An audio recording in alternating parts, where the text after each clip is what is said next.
Hi, it's Cara Brown, and this is Watercolor Conversations. It's a place where I share my love of watercolor and my seeking, my teaching, my discoveries, the connections I see, and just in general what it's like to be alive at this time here on planet Earth. I hope that this meets a part of you that's longing to be met. Thanks for being here. Hi. I know it's been a little while. It's been a year so far. Oh my gosh. We had COVID. I've been in search for a new studio because the studio that I was painting and teaching in for 10 years came to an end at the end of 2022. And I found a new studio and it's beautiful. And I cannot wait to spend the rest of my life there. And then my mom broke her arm up near her shoulder, and my very amazing 84-year-old mother needed help. She needed around-the-clock care for 10 or 11 days, and she's still needing care. I have been sucked in and sucked away from so much of what is in my heart to create in this life, including these podcasts. And I had a minute, and it's evening here where I am, and I thought, I'm just going to see what comes through. So in diving through the pool, into the pool of the posts that I've written, that I'm revisiting in this series of podcasts, I went looking for one that I needed. I needed for me for this moment. Because not only am I not recording podcasts, but I'm not painting. I'm not painting as much. Well, let's say it this way. I am painting less than I have in many, many years, in the last, probably since 2021. But it's really bad this year. So the one I landed on was a post that I wrote a couple of months into 2016, which is now 7 years ago, right at the beginning of March, right where we are right now in the year. And I called it Fine-Tuning My Commitment to Paint Each Day. In 2016, I made a commitment to paint every single day. And I found myself doing it like penance, like in a dutiful way, as opposed to as a devotion. So I caught myself on that. And I wanted to feel that place in me again, where my heart is fully immersed and engaged and listening and knowing that this is what I'm here on this earth to do, is to make these paintings, and everything else comes from that. It's the fount that overflows into my teaching and to my writing and into my sharing here. That without making these paintings and without spending the time to find my way through them, because they're still not easy, I'm not being me fully. Here's what I had to say. And I'm going to say this not reading what I wrote, but speaking to it in the present day, remembering what it was that was going through me. I think that's going to be more compelling than just kind of reading it to you. Okay, here we go. At the point that I wrote this, it was the beginning of March, so it had been 2 months since I made this promise to paint every day. And at that point, I had not missed a day. One day in January, all I did was paint colored squares in preparation for a color class. And there must have been more than a few days that I painted only for 10 or 15 minutes. But making that promise and making it publicly to all the people who read my online journal has a marked effect on my relationship with time, scheduling, and this dedication to paint. There are days that I did not start out painting, which is the best way for me to start any day. And as 9 or 10 at night rolled around, I realized I'd not painted. But because of my commitment, I picked myself up and I went into my studio, which at that time was just one of the bedrooms in our house, and I worked on a painting. Without the commitment, I would have just let it go for the day. I just would have missed it, like I have been doing all these days in the recent past. At the end of January, I had gone to a workshop in Los Angeles, and I had a visit with my aunt and uncle. So I drew a small, like 15-inch square painting of roses and raindrops, and I made a teeny little palette of paints, and I painted every day before the workshop, as well as at the airport on the way there and back, which was a first. And there was one night, it was after 11, and I was in bed, cozy and warm, and ready to call it a day, and I called bullshit on myself when I told myself that I'd painted. I had really just fiddled around for a few minutes. So I got out of bed, I wrapped up in my bathrobe, turned on the space heater at my feet under my painting table, and I listened to the silence of the sleeping house, and I painted for half an hour. And that was probably the most precious time that I had spent painting yet that year. And I can feel that now. I can feel that place of just being with myself and my brushes and my colors and my painting and my shapes in the silence with nothing else around. There's a sacredness to it that so far is having its effect on me. It's making me want to paint. But this had me see that there was time to guide myself to another place with this promise to paint every day. I had been holding it as something to get in, to get done, to check off the list.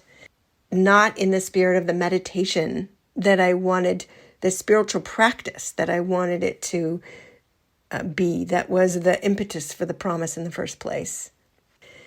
I remembered and wondered what really is a devotion. I looked up the word. I am a word nerd. English is such a rich language, and I'm inspired, I guess, and somehow emboldened by the richness of synonyms. And the words that I found that were associated with the word devotion were loyalty, faithfulness, fidelity, constancy, commitment, adherence, allegiance, dedication, fondness, love, admiration, affection, and care.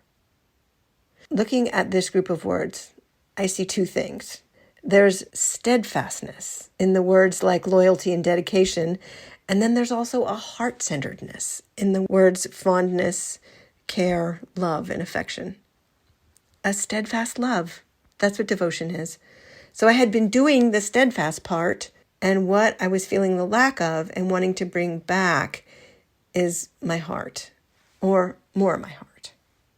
This is one part of it, but there's another, and this is a distinction I learned from Alison Armstrong, who weaves through all of my posts, not all of my posts, but weaves through the whole body of my posts.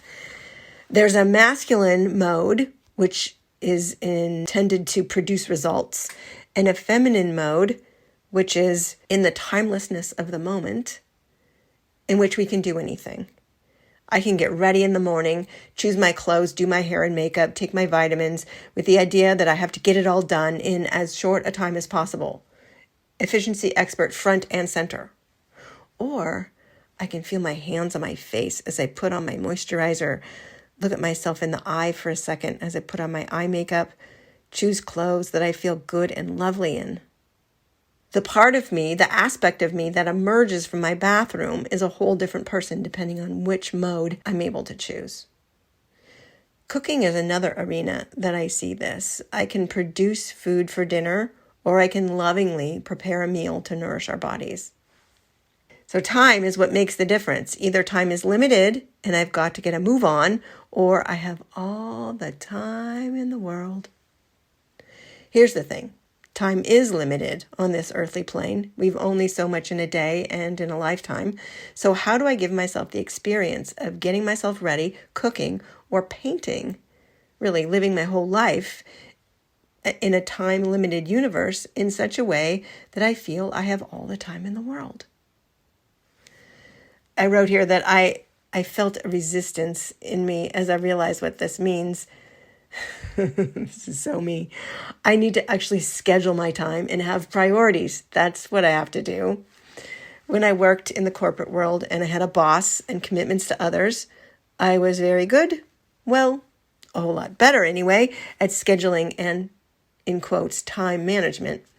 But now that I work for myself, I have been rather loose with time, especially on the days that I don't teach, the days that are all mine to do with what I see fit.